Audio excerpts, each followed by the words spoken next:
shoulder ni patient. Sir, uupo tayo in 3, 2, 1, upo. Then, kalang ang paa.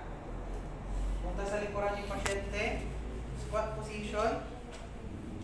Sa armpit or clothes drag, ang recommended ko ay yung armpit.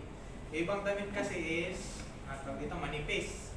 Yung iba din, kangilan nila sa leg. Testing na natin. So armpit, sir, babasok ko sa yung armpit. Ngayon naman, tingin sa dadaanan.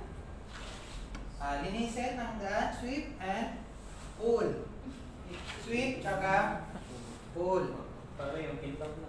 Makintab na. Maglinis talaga si sir. Ito na yung next. Sige sir, higa. Ang next naman na natin is yung ankle drag. Sa ankle drag, hindi pa-close ang kamay ni patient. Lalagay natin sa taas.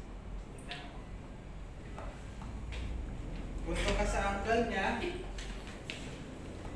Nakadepende sa'yo kung right-handed ka o left-handed. Basta ganito ang position na kamay mo. Kung saan ka komportable. Mali.